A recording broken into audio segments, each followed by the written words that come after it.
against members of the late president's family and two other individuals seeking an interim court order to prevent the burial of the former president. Mr. Kabesha has requested that no burial takes place until all disputes regarding Dr. Lungu's final resting place are resolved, specifically whether he should be interred in Zambia with full military honors, customs and traditions as mandated by Zambian laws and in keeping with public interest. Now joining me in the studio is on this special program is Attorney General Murilo Kabesha, State Counsel. Welcome to the program. Thank you very much, Mr. Sinyangwe. I appreciate that you invited me to come to this program and just let the nation know what is going on.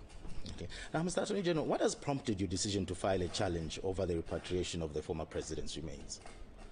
Well, the Attorney General, by law, by the Constitution, is the custodian of public interest.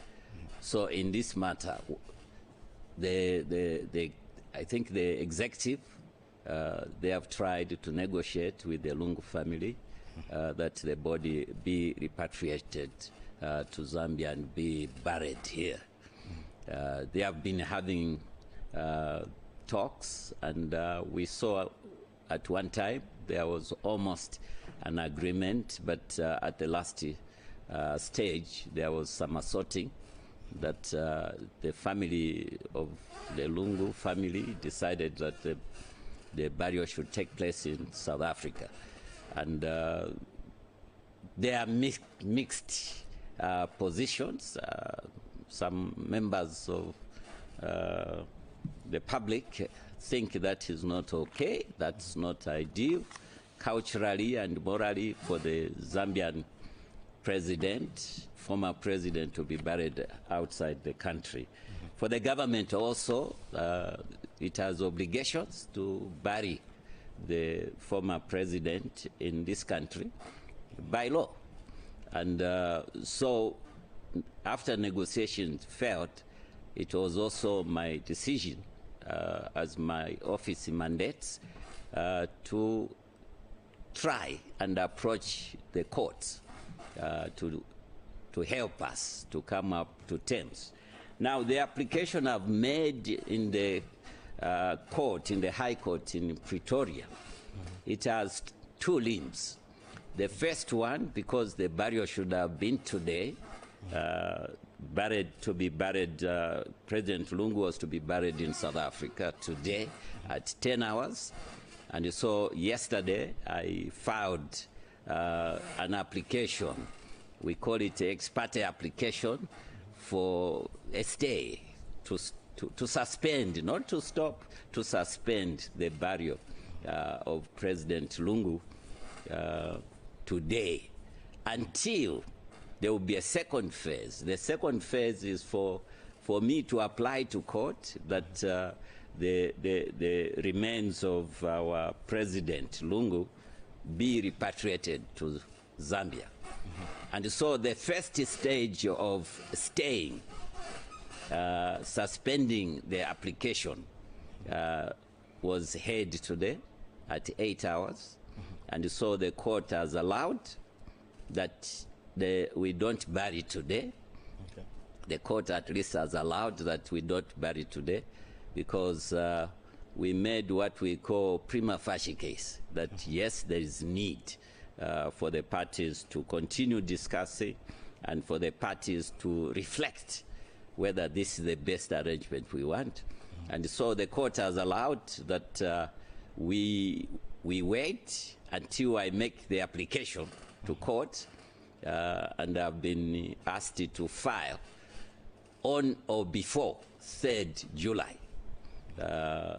for the repatriation of the remains of former President Lungu to come to Zambia. And the other party, the Lungu family, will be filing their response to what I will be asking by 4th July. And after we have done that, the court can hear us for that application on 18th July. And but that gives us time to continue negotiations, to continue talking to each other. The parties who have been discussing, maybe they will change the negotiators and maybe the Lungu family also will change the negotiators so that we bring the body, or we bring the remains of the former president to Zambia. That is our hope. That speaking for myself as Attorney General, there is no need for us to wait until those dates which have been given. It's not a win-win situation. It's give and take. The government feels that President Lungu deserves to be buried in the country where he was president for 7 years. Morally, culturally, and spiritually, he must be buried in this country. To bury him in, whether you want to exhume him later, it's not fair, because he's not a refugee. He went because he had an illness, and we need to honor him by bringing the body. So that is what prompted me to bring an action in the South African court, so that the court can help us. Now, can you clarify the legal basis on which the state is seeking to compel the family to bring back the body? Is there a specific statute or constitutional provision that is being invoked? It's not to compel. That's why we went to court, and that's why we have been negotiating. The government has the law. Yes, there is the former President's Benefits Act, which is Chapter 15 of the laws of Zambia, which gives what a former president is entitled to. And in the schedule of that act, funeral expenses are supposed to be funded by the government. That is the law. That's the law we are relying upon. Now, why is this matter of such national importance, that it requires legal intervention from the state? Yeah, of course. For me, my observation is that I think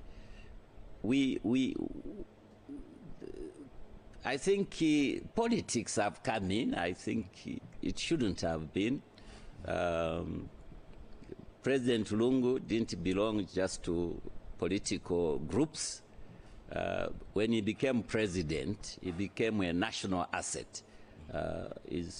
And whether people didn't vote for him, those who didn't vote for him, he was still their president. And so that's why I thought having the intervention of the court to guide us would be a better arrangement. And I think so far what has happened, I think lawyers are getting to know that the best is what we are asking the parties to do. Just it's quite interesting. Does this legal challenge then set a precedent, for how Zambia handles the burial of former heads of state? The precedent is there. It's not that this case, for the Zambian side, South Africa maybe is different. For the Zambian side, the precedent is already there.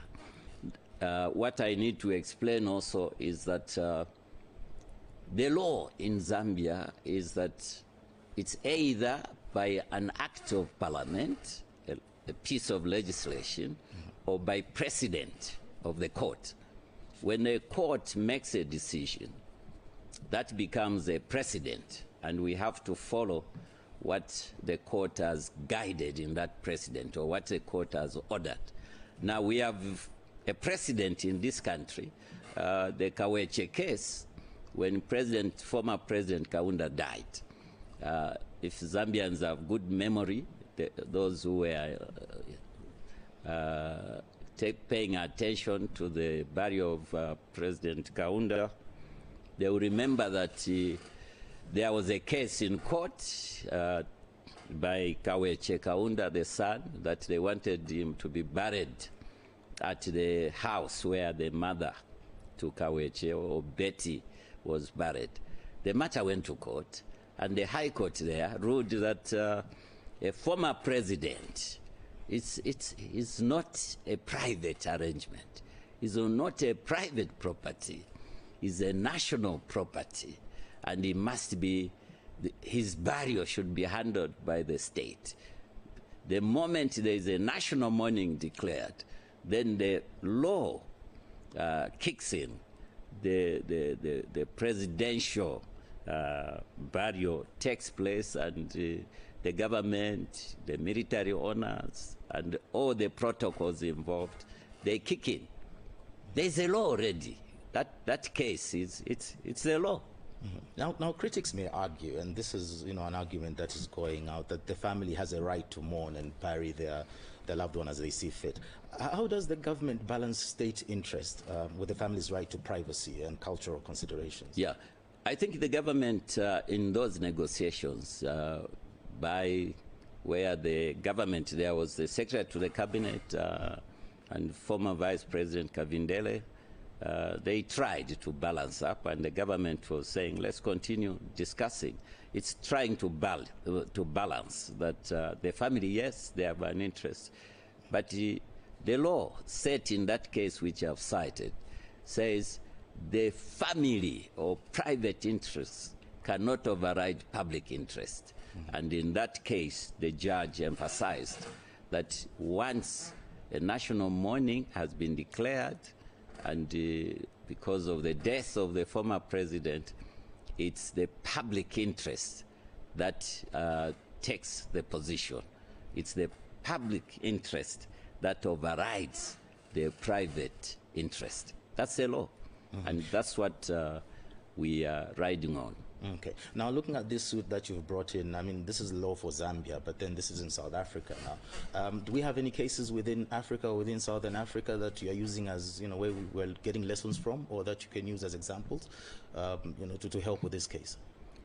Well, I don't know any other case but I know for sure that many African heads of state, former presidents, some of them who were even who were refugees somewhere or who had sought asylum. Mm-hmm. But when they died, their remains were taken to their countries of origin. And even here in town, even if we want to be normal Zambians, there are those who die in town, but we repatriate them to their village. Mm-hmm. If they are working, the employers will ask where the family wants that person to be buried. Yes, they do that, but not when you become president. Maybe this will help us also.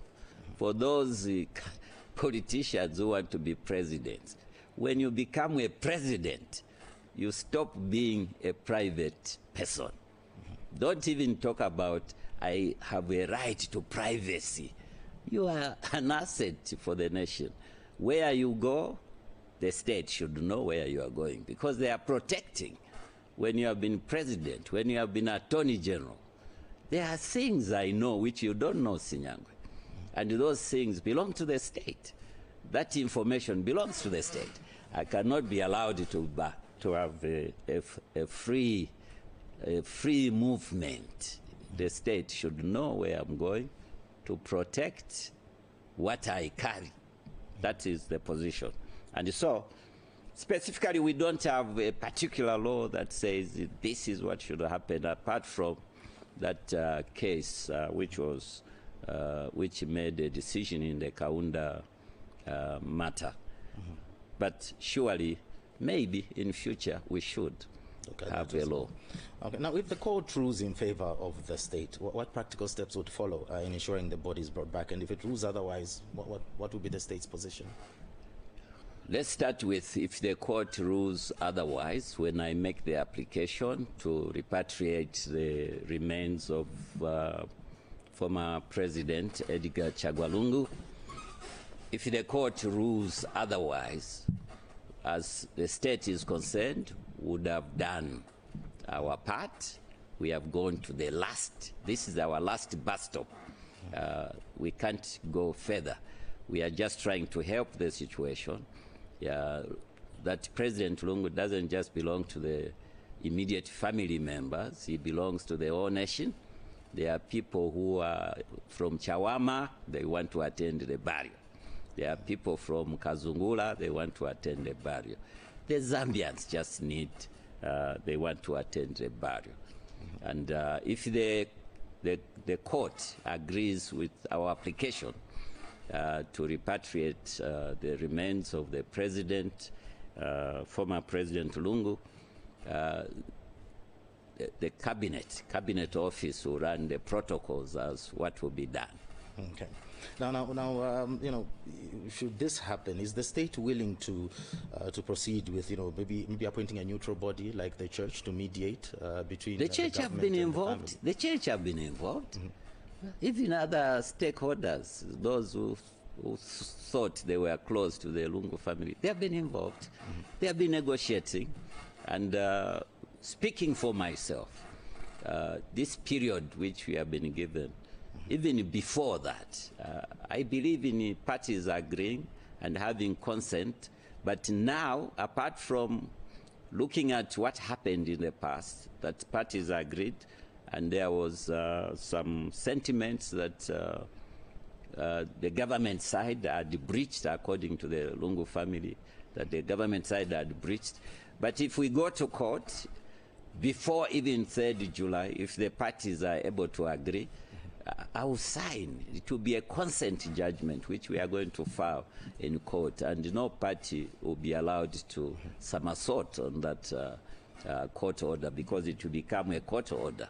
Okay. And I think that's the best arrangement. And I hope the Zambians are seeing that maybe this will bring finality to what we have been struggling with. Okay. And finally, as we wrap up the interview, what assurances can you give the Zambian people that this process will remain respectful, it will remain lawful, and in the best interest of national unity? Yeah.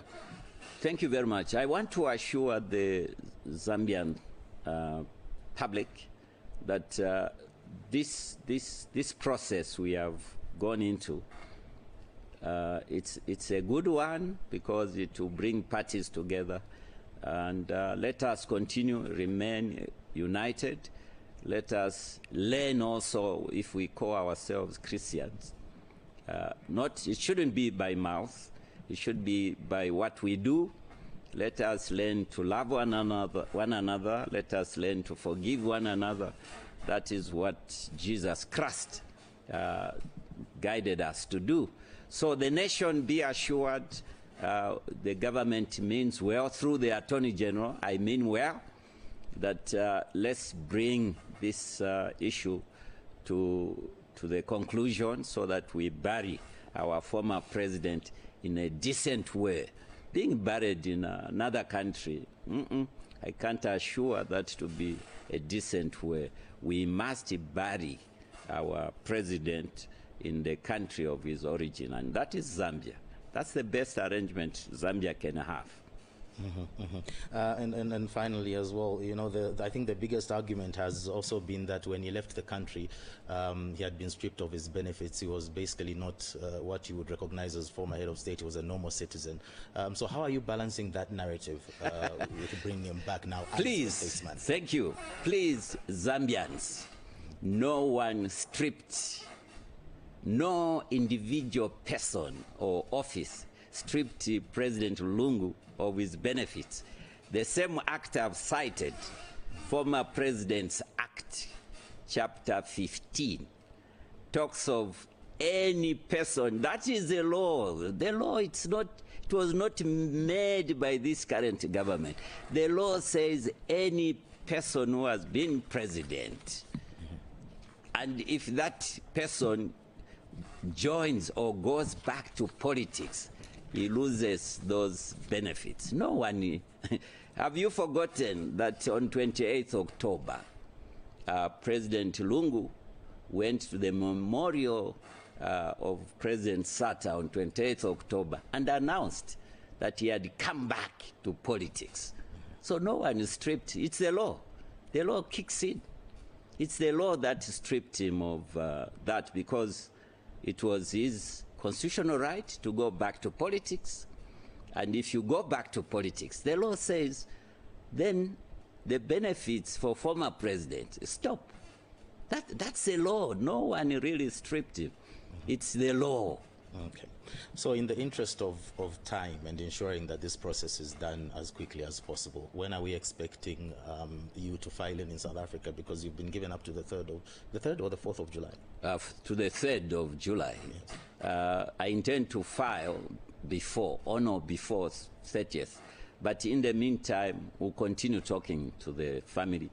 I'm not the one negotiating. Maybe I'll pass it on to Secretary to the Cabinet to find a team to talk. My desire is that even before 30th, maybe even tomorrow, if people can please say, it's too much. We can't keep our former president in a foreign mortuary.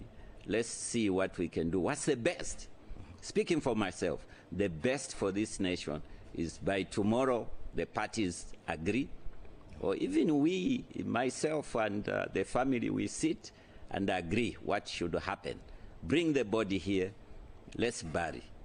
If they insist that he has to be buried in South Africa, they must give the reasons. They have been giving reasons, but some of those reasons are political. And also to imagine that I've heard statements like, no, he was stripped, as you have said. No one stripped him. Himself did. Himself did strip himself of those benefits because he declared, I've come back to politics. And the law kicks in. So maybe this information has not been given to the family. Maybe even in them they think so. But look, the Secretary to the Cabinet wrote a letter to the former president to say, oh, now we have come back in politics. Declared by yourself on 28th. So the benefits, they fall off. And we are in court, in case Zambians don't know. We are in court.